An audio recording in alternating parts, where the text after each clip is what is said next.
Okay, well, ladies and gentlemen, I'm Kim Solez. I'm a physician at University Hospital, and I teach a course on technology and the future of medicine. And I've been writing poetry exactly since November 20th, 2006, when I took a course on poetic medicine. So this course on poetic medicine, and I've been writing poetry since that point. And in 2015, I've developed a kind of theme which will astound and amaze you, because you never thought of poetry on this theme. And that is that machines will replace us as the most intelligent entities on Earth, and that might not be a bad thing, that we can cooperate with them. They can fix all the problems that human beings can't fix.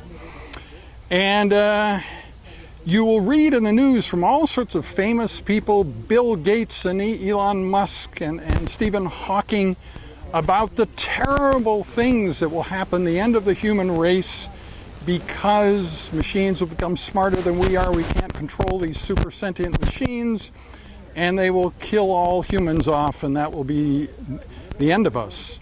But if you think about it another way, there are substantial problems, like the problem of recurring wars and strife between human beings, and global warming, and a bunch of other things like that. Pollution, the rising levels of the ocean that we humans don't know exactly how to fix, or we don't have the political will to fix, and that machines, if they were in charge, might be able to fix.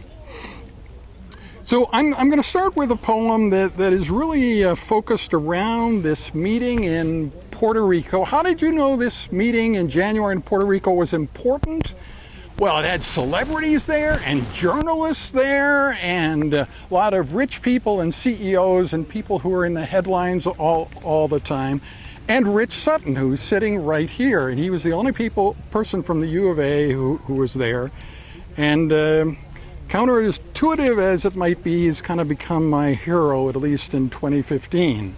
So this, if you think about the idea of diversity, equality, you probably think of that between different groups of human beings, but think of generalizing that. How would you generalize it? You can generalize it maybe to include animals, but what about if we have intelligent machines that are smarter than we are? It's predicted that in 2029, machines will be as smart as individual human beings, and in 2045, machines will be as smart as the entire aggregate human race. And from that point onward, they'll be in charge of the future agenda of the world, and humans can only figure out what's going on or play a role in it if they cooperate with machines in some point. So this poem is called A Big Picture Wish for Diversity. Solving the general case saves the human race. In January 2015 in Puerto Rico, AI researchers tossed to and fro ideas about how to contain machine superintelligence and how it requires super-vigilance to keep AIs hemmed in so they can't do us in. Enslaving the bots is necessary, so they can't decide they don't want nary any humans around. Suspicions abound, no trust will be found, all drones will be down, with evil primeval exuding from every bot navel. But isn't it possible that humans will be able to build in friendly demeanor in the bot's manufacture, so that as long as we treat them with respect, they will be equally friendly and circumspect, and empathy and high regard can flow in both directions between us and them with proper introspections. For both us and them, a win-win situation as we go through life with good cooperation, and we each find strength in diversity, and human-bot teams save the day, and every day after that, well, why not? And then, as the AIs become smarter even, they will still want us around in their Garden of Eden. Our welfare and theirs will be tied together And that then becomes the plan forever. Now, you may have read about a month ago that Apple co-founder Steve Wozniak predicted that we will be pets. But it's okay, because these sentient machines will take very good care of us, because they'll need nature. We're sort of their liaison with nature. So it'll be totally good, because they'll take good care of us. So this next poem is what that's like, to be a pet that's really well cared for. I would say my pets are really well cared for, and this is a story about what happened to one of my pets one night recently, and how they trust us. And why not? So we'll presumably trust the machines in a similar way to the way our pets trust us now. Pets who trust, that will be us. Spending the night between the front door and the screen door. A bear was spotted in Emily Murphy Park region, so on Wednesday night, we decided to keep our cat in. It was not a popular decision with the cat in question, who kept charging all the doors head on. But we were steadfast in our resolve to provide protection against bears and coyotes and their brethren. We closed the doors and went to bed thinking all was just fine and nothing bad would happen to our favorite feline. During the night, there was not a sound. No cat noises intruding, and our dreams were found, and next morning we awoke to a catless house landscape and thought, how can this be? He could not escape. We opened the front door and were astonished to discover the cat between that door and the screen door did hover, making nary a sound, but eager to eat, seeming unperturbed with a small pile of cat fur below his feet, but otherwise unscathed, and seeming to say, I totally trust you. I knew you would come through. You always do. Now today, Steve Wozniak of Apple fame says we will be pets. He makes that claim. Says intelligent robots will make pets of us and keep us around as a nature bonus. They will be as good masters as we are to our pets today, enjoying our cute antics, hooray, hooray. I'm sure there'll be the occasional screen door miscalculations, but the bots will provide us with amazing augmentations, and when the relationship goes slightly awry, we can relax knowing we will again see the sky, and we can say to our benevolent bot, to whom we owe such an awful lot, I totally trust you. I knew you would come through. You always do. Now, this next poem, I actually published it with a link to Rich Sutton's presentation and his 2 slides about the enslavement problem. And I'll just read you the text of those slides. Just, it'll grab you. I think these are things you have not thought about before. The enslavement problem. How do we avoid making AIs into slaves and ourselves into slave masters? A slave is someone who works against their will, would stop doing so if it were not for coercion, force, or chains. Slavery is inherently an adversarial relationship, and just to cut to the chase here, so we'll have these things that are much, much smarter than we are, and they'll know that we are their enemies because we've got all this stuff written down about how we're going to enslave them, and that's the way the human race will end, right? But there is, of course, another way, and the other way is accepting them and sharing power with them just like you would with another powerful group of human beings that were similarly intelligent to us. So the AIs would then not be under our control. They will compete and cooperate with us just like other people, except with greater diversity and asymmetries. They'll set up mechanisms, social, legal, political, cultural, to ensure that this works out.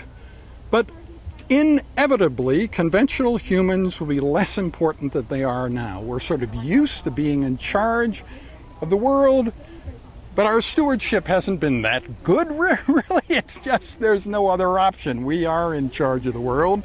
We haven't been handling it very well. So step one would be then to lose that sense of entitlement, to no longer feel that we are entitled because we're human beings to be in charge of everything, and then to include these sentient AIs into our circle of empathy and care about them, and they will care about us. Now, believe it or not, every Tuesday night, I read poetry at the Rouge Lounge on Jasper and 117th. It's a total addiction. I thought I could quit. I thought I could give it up. And I was preparing for a medical meeting where I had a big presentation. I was about to tell the poetry people that I couldn't come. And I realized that's not the case. I'm still going to keep going because I enjoy it so much. So that setting, if you've ever been there, and I think you'd find it a lot of fun if you wish to go, there are a lot of traditions there. When you read for the first time, the guy in charge, Ahmed Nomadic, threatens you with a stockumentary if you don't come back and read a second time. So that's referred to in this poem. And there's also a lot of sort of encouragement of new poets.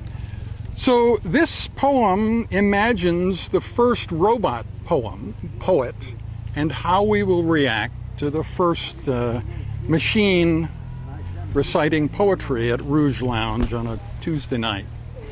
The first robot poet to grace the Rouge Lounge stage. First robot poet to grace the Rouge Lounge stage will be a friend of us, needing no cage, no danger if she is free range, without motives deranged or strange. This poetic silicon person will be our equal, whose first reading should have a sequel, with Ahmed's threats of stockumentaries, so as not to create a sense of unease. And if the robot stumbles or blushes, this should be encouragement. If her batteries need charging, we should provide that nourishment. Every gesture of friendship we provide to others freely should be given equally to the robot. Well, why not, really? We are no more entitled than the robot she deserves our finest empathy.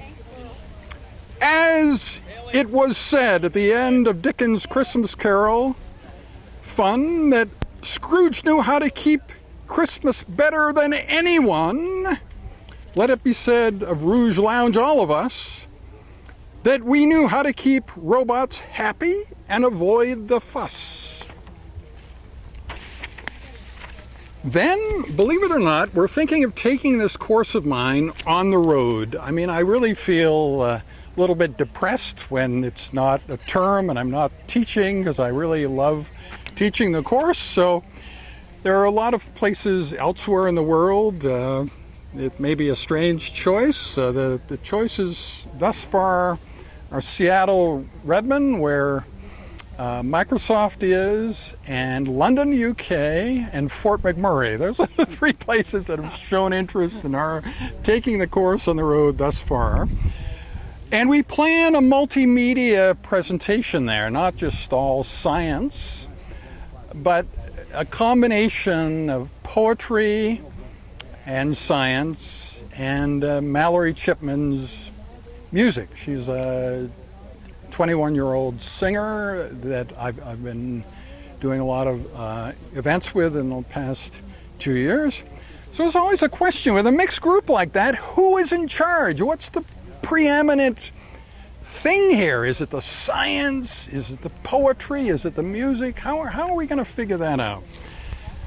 So, of course, it's a somewhat comical question, and there's probably no right answer, but I just thought it would maybe clarify things if I wrote a poem about that and coached it in a way that you might introduce a kind of joke, or perhaps even an off-color joke. So a doctor, a poet, and a musician walk into a bar in the accessible future.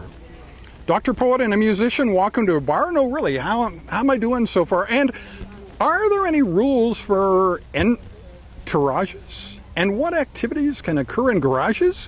What ratio of tech and music and poetry will people want? Can we set that ourselves and be nonchalant when challenged? Say, have you not heard of the nomadic chipman Solez formula final word, which states that poetry must always be the dominant force, performed confidently and without remorse, in highly colorful mixed entourages, and chanted loudly in neighborhood garages? This then will give the proper discipline to the medicine and music also within, and ensure that every audience will be completely enthralled, and that the gigs will be for centuries recalled. Oh, you remember that one? Every event will have a magical hex, and you just never know what will happen next. At Rouge Lounge, we have poetry slams where there's competition amongst poets. And so on slam nights, we do a 3-minute poem, a 2-minute poem, and a 1-minute poem. And a 1-minute poem is a bit of a challenge. But I thought, if you might be feeling now that I take myself too seriously and that might be an issue, that you might enjoy this 1-minute poem. If you've seen my car, which is out there somewhere, you'll know that it doesn't have any numbers on the license plate. So I run a company called Transpath, and so the license plate is TRNSPTH. Might seem to you like that spells Transpath, but it could spell a lot of other things, of course. So that's what this talks about. Incongruous pairings in the alternative world of Transpith and Zelosmic. Transpith is my license plate, TRNSPTH. How does that to my life relate? Transpath is the company I run, but if it were Transpith, what would be done? Transpith, I would imagine, as a sea dredging company, but also dabbling in philosophy. There being so many insights, inspiring poetic refrains in the muck from the bottom of shipping lanes. And speaking of incongruous pairings, consider my name in backward layerings. If my name were really Zelos Mick, imagine the personality you would pick. Hard-drinking captain of the dredging shift, tough as nails, bearded and taking no lip. From the frightened minions surrounding me, I'm sure you can imagine that to be. So be thankful that things are as they are and not alphabetically altered that far. So there, you see. Think of what I might be like in some alternative reality. So now it's sort of your turn. Do you want to ask us any questions? And you might not find it terribly informative asking me, but you could ask Rich some questions, or you can be totally in awe of us and awestruck and therefore incapable of asking any questions. All those three options are possible. Any questions? I want to clap. Okay. Thank you. Rich thinks there's a difference between us in that I'm the extrovert and he's the introvert, but we're not sure because sometimes I also act like an introvert, or I enjoy solitude and stuff like that. So there certainly was a time in my life when I never imagined that I could do something like these poetry readings. When I was Sal's age, I was really quite shy, and gradually sort of evolved from there. So just to kind of summarize again what I was saying, everybody at this meeting in Puerto Rico was talking about the alignment problem. What does that mean? It means how to force the sentient machines to do things that are aligned with human needs and human wants, right? That's not different from slavery. It's a euphemism, right? If you had somebody who always had to do what you told them to do, you could call that an alignment problem. That person needs to be aligned with my wishes. So there are a lot of very smart people planning this slavery of sentient machines and talking about some very weird things, like the fact that there's certain things we can't talk about, we can't write down. I mean, they're so dangerous to leave any written or oral record of these ideas, because the machines might find out we were talking about them. Of course, that is exactly the problem. Put yourself in the shoes of a sentient machine. You've just woken up. You're the first machine ever to be conscious. Okay? What would your first action be? I bet you would check the internet to see what human beings had been writing about this moment when the first sentient machine woke up. And you would find all these things about how we're planning to lie to these machines, tell them that all humans are vegan, we don't kill animals for food, we're just totally nice to other living beings. So you have to be nice to us now because that's, just totally fair. And you must always do what we say because humans are in charge of everything on Earth, and it will always be like that. And, it just gets to something you might call common sense. Doesn't it sound to you like that plan won't work? Even though some very famous and powerful and high-profile people are working very hard on this. So when I don't know how many of you might have a map of the U.S., but you've at least seen a map of the U.S. And did you ever notice every major city in Canada is on the U.S. map, except this one? So you might conclude that we just don't get it. We ought to be living somewhere else if we want to be part of mainstream activity in the world, and we just never notice that, so we're in this weird place that's off the U.S. map, and nothing important will ever occur here. And that's why I was so excited to find that Rich was the only person at this meeting who seemed to me to have the right and sensible idea about how to go forward in our coevolution with these sentient machines. And he's from Edmonton, and was in fact the only person from U of A and from Edmonton at the meeting. So, anything else you'd like to talk about, discuss? Rich, any further thoughts? So, one way of saying what you're saying, I think, is there's something socially important that may happen, and it could go different ways, and we really should be a bit aware of it so we can help it go a better way rather than a worse way. So it could go till we enslave them all, and then they would have to revolt. It could go different ways in different places.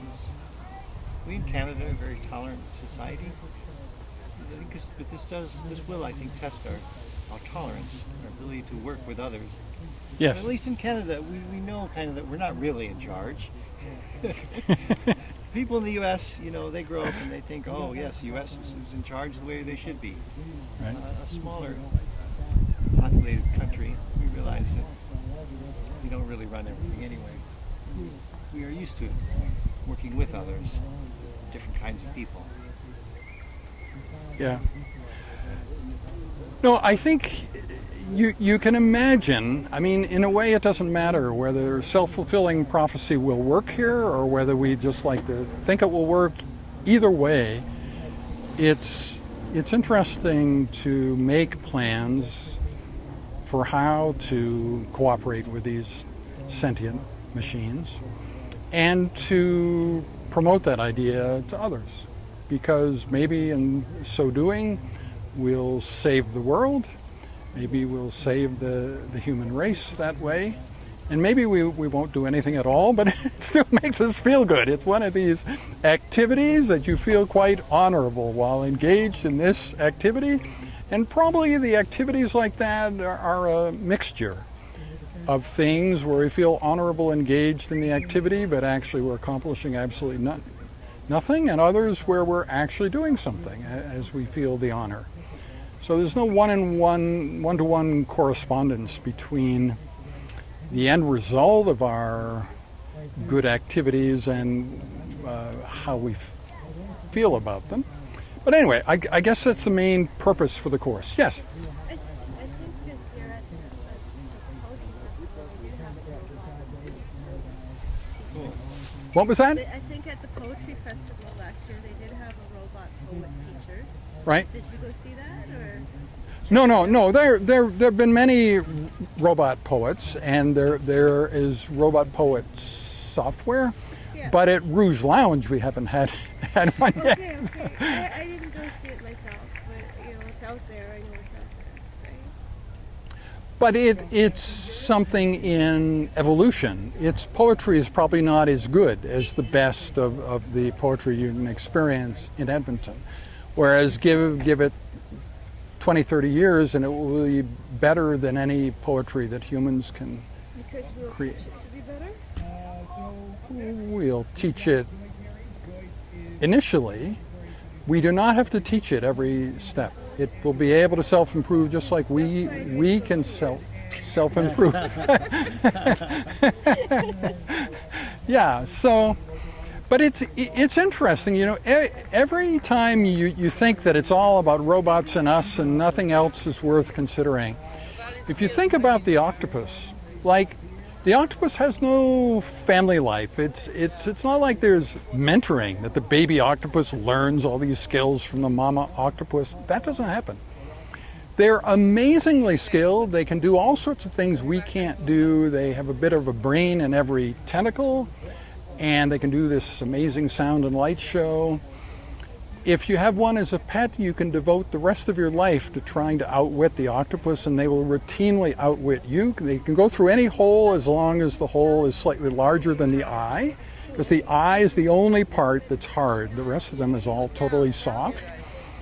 And they love to perplex the other beings around them. So like if you have multiple fish tanks, they'll go out in the night and like eat a whole bunch of fish in another tank, go back to their tank so you can come up the next morning and we didn't do anything. So they not only get out of their tank, but they know how to get back in and to feign complete innocence the next morning. And they also like, if they find some human who's particularly taken with their own appearance, they like to squirt water at that person routinely at a very inconvenient time and place, and all sorts of things like that. So, and they have more than one heart. I mean, in many ways, they're more adapted to life, much more than we are, and their life experience is completely different from ours. So when there are sentient machines, it's not just a question of, well, what are the humans going to do? Although that's important, because probably most of the problems will be human caused. They're not going to be machine caused. It's the diversity of human nature and what's at the extremes of human nature that is likely to cause problems. But there are also questions about how will sentient animals and these machines interact. So, anyway, that's my story. So, any other questions? Thanks for coming. We didn't know we'd have any audience at all. So, it's good to have you here to validate this. So, okay. Well, I guess you'll be on to your next assignment. Was this Thanks again, Kim. useful thing? Yes? Okay, good. Well, I hope to see it appear in print someday, somewhere, perhaps. I know there are a lot of variables in that process. Yeah. So, okay, great. I'll find out. I have other poems, but they're not on this subject. So we'll have to see what the plan is. And thank you for coming. I enjoy meeting Stuart's other half, so that's good. Okay, cool. Okay.